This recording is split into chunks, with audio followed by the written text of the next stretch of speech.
ইরানের ভূগর্ভস্থ ক্ষেপণাস্ত্র ঘাঁটি এবং অত্যন্ত সুরক্ষিত সামরিক স্থাপনাগুলো নিয়ে মার্কিন গোয়েন্দা সংস্থাগুলো যে প্রাথমিক ক্ষয়ক্ষতির হিসাব দিয়েছিল তা এখন চরমভাবে ভুল বলে প্রমাণিত হচ্ছে।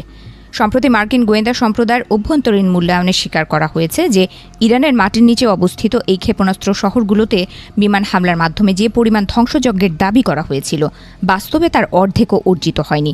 জ্যেষ্ঠ নিরাপত্তা সম্পাদক ব্র্যান্ডন উইকার্টের এক বিশেষ বিশ্লেষণে এই চাঞ্চল্যকর তথ্য উঠে এসেছে। মার্কিন গোয়েন্দাদের এই স্বীকারোক্তি বর্তমান ট্রাম্প প্রশাসনের পূর্ববর্তী দাবিগুলোকে সরাসরি চ্যালেঞ্জের মুখে ফেলেছে। প্রশাসন থেকে আগে দাবি করা হয়েছিল যে মার্কিন ও ইসরায়েলি বিমান বাহিনী ইরানের ভূগর্ভস্থ নেটওয়ার্ক সম্পূর্ণ ধ্বংস বা অকেজো করে দিয়েছে। এমনকি তারা দাবি করেছিল যে ইরানের আকাশসীমার ওপর এখন তাদের পূর্ণ নিয়ন্ত্রণ রয়েছে। তবে নতুন এই বিশ্লেষণ স্পষ্ট করে দিচ্ছে ইরানের এই পাহাড়ি দুর্গগুলো গুড়িয়ে দেয়া আকাশপথে যতটা সহজ মনে করা হয়েছিল বাস্তবে ততটাই কঠিন। ইরানের ভৌগোলিক গঠন এই লড়াইয়ে তাদের জন্য সবচেয়ে বড় আশীর্বাদ হিসেবে কাজ করছে। দেশটি মূলত একটি প্রাকৃতিক দুর্গ যা চারপাশ থেকে বন্ধুর পর্বতমালা দ্বারা পরিবেষ্টিত।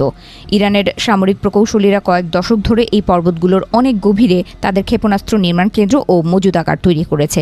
বিশেষ করে গ্রানাইট পাথরের পুরো স্তরের নিচে তৈরি এই ঘাঁটিগুলো আধুনিক বাংকার বাস্টার বোমার আঘাত সহ্য করার ক্ষমতা রাখে। ফলে মাটির গভীরে থাকা এই লক্ষ্যবস্তুগুলোতে কার্যকর আঘাত হানা হলে অবিশ্বাস্য নিখুঁত নিশানার প্রয়োজন হয়। মার্কিন বিমান বাহিনী এবং ইসরায়েলি বিমান বাহিনীর জন্য এই মিশনটি এখন এক বড় প্রযুক্তিগত ও সামরিক চ্যালেঞ্জ হয়ে দাঁড়িয়েছে। বর্তমান আকাশ অভিযানে ব্যবহৃত বোমাগুলোর সক্ষমতা এই পাথরের স্তরের গভীরে পৌঁছানোর জন্য যথেষ্ট নয়। নাতানজ, ইস্পাহান এবং ফোর্ডোর মতো পরমাণু স্থাপনাগুলোতে গত বছর চালানো 12 দিনের যুদ্ধ চলাকালীন আমেরিকা তাদের সবচেয়ে শক্তিশালী অপারমাণবিক বোমা GBU-57 ব্যবহার করেছিল। তা সত্ত্বেও এই বিশাল স্থাপনাগুলোর মৌলিক কোনো ক্ষতি করা সম্ভব হয়নি এবং 1 বছর পরই আবার সেগুলো সক্রিয় হওয়ার খবর পাওয়া গেছে। সবচেয়ে আশঙ্কার বিষয় হলো আমেরিকার কাছে এই ধরনের বিশেষায়িত বাংকার বাস্টার বোমার মজুদ এখন ফুরিয়ে আসার পথে। বোয়িংয়ের তৈরি 30,000 পাউন্ড ওজনের এই বোমাগুলো তৈরি করা যেমন ব্যয়বহুল তেমনি সময় সাপেক্ষ। বর্তমানে মার্কিন অস্ত্রাগারে খুব সামান্য পরিমাণে এই বোমা অবশিষ্ট রয়েছে বলে ধারণা করা হচ্ছে। এই ঘাটতি পূরণের জন্য পেন্টাগন নতুন করে ক্রয়াদেশ দিলেও প্রতিরক্ষা শিল্প খাতের মন্থর গতির কারণে 2030 সালের আগে পর্যন্ত পর্যাপ্ত মজুদ গড়ে তোলা প্রায় অসম্ভব বলে মনে করা হচ্ছে।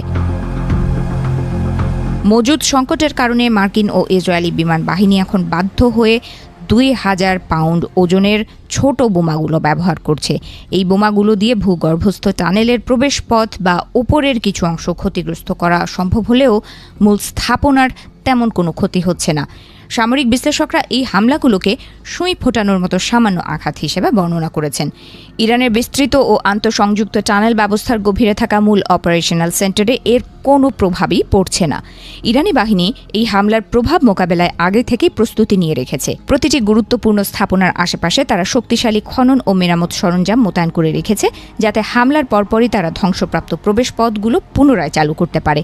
ফলে মার্কিন ও ইসরায়েলি হামলার কয়েক ঘন্টার মধ্যেই তারা পুনরায় তাদের ড্রোন ও ক্ষেপণাস্ত্র কার্যক্রম সচল করতে সক্ষম হচ্ছে। এতে প্রমাণিত হচ্ছে যে ইরানের যুদ্ধ সক্ষমতা খর্ব করার যে লক্ষ্য নিয়ে বিমান হামলা চালানো হয়েছিল তা কার্যত ব্যর্থ হয়েছে।